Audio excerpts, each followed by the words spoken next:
প্ৰথম প্ৰশ্নটো হৈছে তলৰ কোনবোৰক পিটি পিটি পাতল আকাৰলৈ নিব পাৰি? অপশ্যন ডি আছে জিংক, ফছফৰাছ, গন্ধক আৰু অক্সিজেন। সাধাৰণতে ধাতুকে পিটি পিটি চেপেটা কৰি পাতল বনাব পাৰি, সেয়েহে ইয়াৰ উত্তৰ হ'ব জিংক, যিহেতু ফছফৰাছ, গন্ধক আৰু অক্সিজেন হৈছে অধাতু।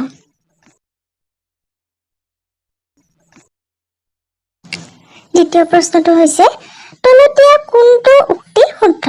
ক নম্বৰ সকলো ধাতু নমনীয়, খ নম্বৰ সকলো অধাতু নমনীয়, গ নম্বৰ সাধাৰণতে ধাতুসমূহ নমনীয়, খ নম্বৰ কিছুমান অধাতু নমনীয়। ইয়াৰ উত্তৰ হৈছে গ নম্বৰ সাধাৰণতে ধাতুসমূহ নমনীয়। ইয়াত নমনীয় মানে হৈছে যি ধৰ্মৰ বাবে কোনো বস্তু টানি টানি তাৰলৈ পৰিৱৰ্তন কৰিব পাৰি আৰু ধাতুকে টানি তাৰ বনাব পাৰি। তোমালোকে এলুমিনিয়াম বা তামৰ তাঁৰ দেখিছাই নহয়, লগতে সোণৰ অলংকাৰবোৰো এই নমনীয়তা গুণৰ বাবে বনাব পাৰি। ৩ নম্বৰ প্ৰশ্নটো হৈছে খালী ঠাই পূৰ কৰা। ক নম্বৰ ফছফৰাছ এবিধ অতি ডেছ অধাতু আৰু ইয়াৰ উত্তৰ হৈছে সক্ৰিয়। আচলতে ফছফৰাছ ইমানেই সক্ৰিয় যে বায়ুৰ সংস্পৰ্শলৈ আহিলেই জ্বলি উঠে। খ নম্বৰটো হৈছে ধাতুসমূহ তাপ আৰু ডেছ পৰিবাহী। ইয়াৰ উত্তৰ হৈছে ধাতুসমূহ তাপ আৰু বিদ্যুতৰ ভাল পৰিবাহী। গ নম্বৰ তামতকৈ ল ডেছ সক্ৰিয়। ইয়াৰ উত্তৰ হৈছে তামতকৈ ল অধিক সক্ৰিয়। খ নম্বৰ ধাতুসমূহে অম্লৰ সৈতে বিক্ৰিয়া কৰি ডেছ গেছ উৎপন্ন কৰে। ইয়াৰ উত্তৰ হৈছে হাইড্ৰজেন। যেতিয়া এই হাইড্ৰজেন গেছটো উৎপন্ন হৈ থাকে নহয়, তেতিয়া পপ পপকৈ ফুটি উঠা শব্দ হৈ থাকে। ৪ নম্বৰ প্ৰশ্নটো হৈছে উক্তিবোৰ শুদ্ধ হলে সু আৰু অশুদ্ধ হলে অৰে চিহ্নিত কৰিবা। আচলতে ইয়াত শুদ্ধ অশুদ্ধ বাছি উলিয়াব দিছে। ক নম্বৰ প্ৰশ্নটো হৈছে সাধাৰণতে অধাতুসমূহে অম্লৰ সৈতে বিক্ৰিয়া কৰে আৰু ইয়াৰ উত্তৰ হৈছে অশুদ্ধ, কাৰণ অধাতুসমূহে অম্লৰ সৈতে বিক্ৰিয়াই নকৰে, ধাতুসমূহেহে অম্লৰ সৈতে বিক্ৰিয়া কৰে। খ নম্বৰ ছডিয়াম এবিধ বৰ সক্ৰিয় ধাতু, এইটো শুদ্ধ। গ নম্বৰ জিংক ছালফেটৰ দ্ৰৱৰ পৰা তামে জিংক অপসাৰিত কৰে। ইয়াৰ উত্তৰ হৈছে অশুদ্ধ। এই খ আৰু গৰ কাৰণসমূহ আমি পিছলৈ আলোচনা কৰিম। খ নম্বৰ কয়লা টানি তাৰৰ ৰূপ দিব পাৰি। ইয়াৰ উত্তৰ হৈছে অশুদ্ধ। তোমালোকে জানাই কয়লা অধাতু আৰু সেইকাৰণে কয়লাক টানিব নোৱাৰি। ৫ নম্বৰ প্ৰশ্নটোত এখন তালিকাত কিছুমান ধৰ্ম উল্লেখ কৰা হৈছে আৰু এই ধৰ্মসমূহৰ ওপৰত ভিত্তি কৰি তোমালোকক ধাতু আৰু অধাতুৰ পাৰ্থক্য লিখিব দিছে। প্ৰথম ধৰ্মটো হৈছে বাহ্যিক ৰূপ, অৰ্থাৎ ধাতু বা অধাতুসমূহ বাহিৰৰ পৰা দেখিবলৈ কেনেকুৱা। সাধাৰণতে ধাতুসমূহ বাহিৰৰ পৰা দেখিবলৈ উজ্জ্বলে হয়, চিকমিকনি এটাও থাকে, যেনেকুৱা এলুমিনিয়াম, তাম, সোণ ইত্যাদি। আনহাতে অধাতুসমূহ যেনে অক্সিজেন, ফছফৰাছ, নাইট্ৰজেন আদি উজ্জ্বলতা নাথাকে। ২ নম্বৰ ধৰ্মটো হৈছে কঠিনতা। সাধাৰণতে ধাতুবোৰ কঠিনে হয়, যেনে ৰূপ, জিংক, ল ইত্যাদি।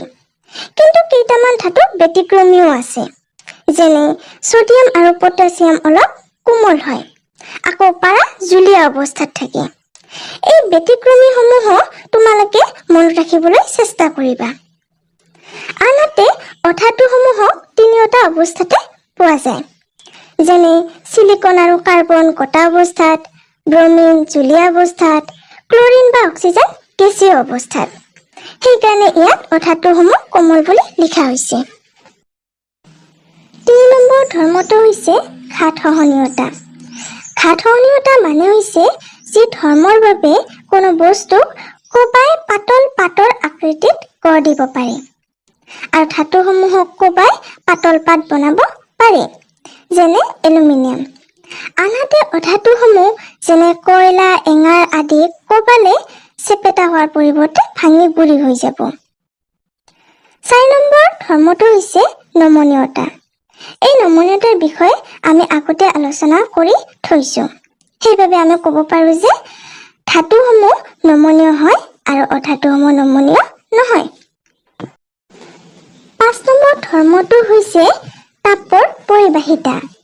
তোমালোকে পাকঘৰত চচত পানী গৰম কৰা নিশ্চয় দেখিছা। পানীখিনি উতলি থকা সময়ত চচটো হাতেৰে চুই থাকিব পাৰিবানে? নিশ্চয় নোৱাৰা। কিন্তু এঙাৰ এটুকুৰাৰ এটা মূৰ জ্বলি থাকিলেও আনটো মূৰ তোমালোকে চুব পাৰা। ইয়াৰ কাৰণ হৈছে চচটো ধাতুৰে নিৰ্মিত, যেনে ল', এলুমিনিয়াম, তাম ইত্যাদি ধাতুৰে। গতিকে ধাতু হ'ল তাপৰ সুপৰিবাহী। আনহাতে এঙাৰ টুকুৰা হ'ল তাপৰ অপৰিবাহী।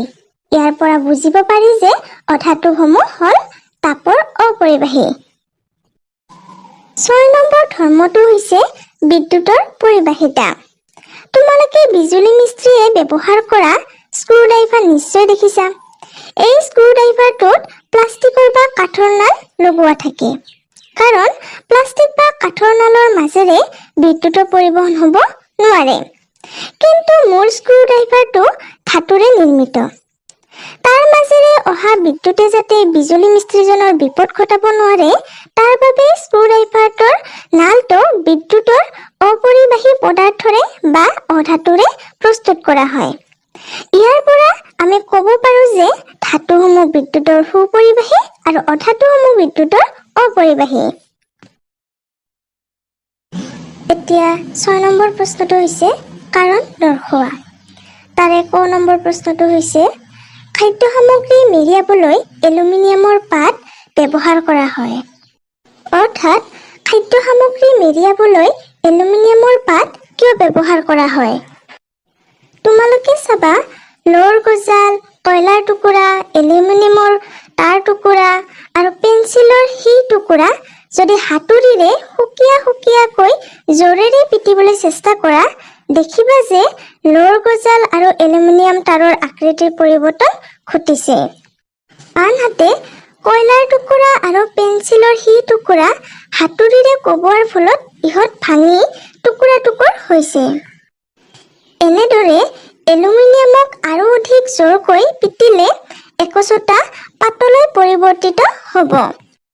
এলুমিনিয়ামৰ এই পাতল আকৃতিত গঢ় দিব পৰা এই ধৰ্মটোক ঘাতসহনীয়তা বুলিও কোৱা হয়।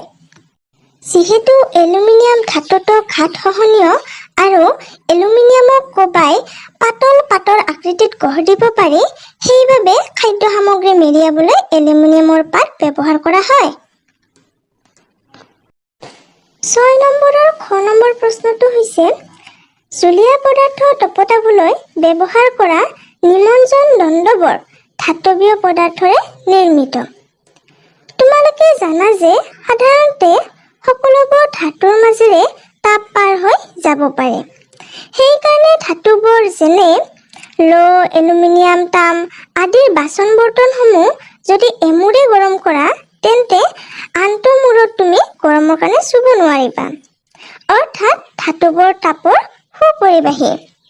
সেইবাবে ইয়াৰ উত্তৰটো লিখা হৈছে যে জুলীয়া পদাৰ্থ তপতাবলৈ ব্যৱহাৰ কৰা নিমজ্জন দণ্ডবৰ ধাতৱীয় পদাৰ্থৰে নিৰ্মিত, কাৰণ ধাতুবোৰ তাপৰ সুপৰিবাহী। 6 নম্বৰৰ ক নম্বৰ প্ৰশ্নটো হৈছে তামে জিংকক ইয়াৰ লৱণ দ্ৰৱৰ পৰা অপসাৰিত কৰিব নোৱাৰে।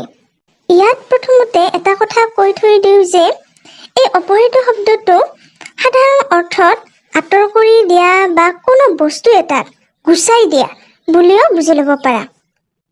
এতিয়া উত্তৰটোলৈ আহোঁ। আচলতে এটা অধিক সক্ৰিয় ধাতুৱে কম সক্ৰিয় ধাতুক অপসাৰিত কৰিব পাৰে, অৰ্থাৎ কম সক্ৰিয় ধাতুটোক গুচাই দিব পাৰে বা আঁতৰ কৰি দিব পাৰে। কিন্তু এটা কম সক্ৰিয় ধাতুৱে আন এটা অধিক সক্ৰিয় ধাতুক অপসাৰিত কৰিব নোৱাৰে, অৰ্থাৎ অধিক সক্ৰিয় ধাতুটোক গুচাই দিব নোৱাৰিব বা আঁতৰ কৰি দিব নোৱাৰে। আনহাতে তাম হ'ল জিংকতকৈ কম সক্ৰিয় ধাতু। সেইবাবে তাম কম সক্ৰিয় ধাতুটোৱে জিংক অধিক সক্ৰিয় ধাতুটোৰ লৱণৰ পৰা আঁতৰ বা অপসাৰিত কৰিব নোৱাৰে। 6 নম্বৰৰ খ নম্বৰ প্ৰশ্নটো হৈছে ছডিয়াম আৰু পটাছিয়ামক কেৰাচিনত ডুবাই ৰখা হয়। অৰ্থাৎ ইয়াৰ পৰা এইটোৱে সুধিব খুজিছে যে ছডিয়াম আৰু পটাছিয়ামক কিয় কেৰাচিনত ডুবাই ৰখা হয়। আচলতে ছডিয়াম আৰু পটাছিয়াম ধাতুসমূহৰ ভিতৰত আটাইতকৈ বেছি সক্ৰিয় হয়। এই সক্ৰিয় শব্দটোৱে ধাতু আৰু অধাতুসমূহে অতি সোনকালে বা অতি কম সময়ত বিক্ৰিয়া কৰা বুজাইছে। এই পটাছিয়াম আৰু ছডিয়াম ইমানেই সক্ৰিয় যে ইহঁতে অক্সিজেন আৰু পানীৰ সংস্পৰ্শলৈ অহা মাত্ৰকে বিক্ৰিয়া কৰি দিয়ে। এই বিক্ৰিয়াটো ইমানেই প্ৰবল হয় যে বিক্ৰিয়াৰ ফলত জুয়ো জ্বলি উঠে আৰু ছডিয়াম পটাছিয়ামৰ সেই গৰম টুকুৰাবোৰ ছিটিকিও যায়। লগতে বিক্ৰিয়াটোত প্ৰচুৰ পৰিমাণে তাপো উৎপন্ন হয়। সেইবাবে পটাছিয়াম আৰু ছডিয়ামক খালী ঠাই বা পানীত ৰাখিব নোৱাৰি। সেইবাবে ছডিয়াম আৰু পটাছিয়ামক কেৰাচিনত ডুবাই ৰখা হয়।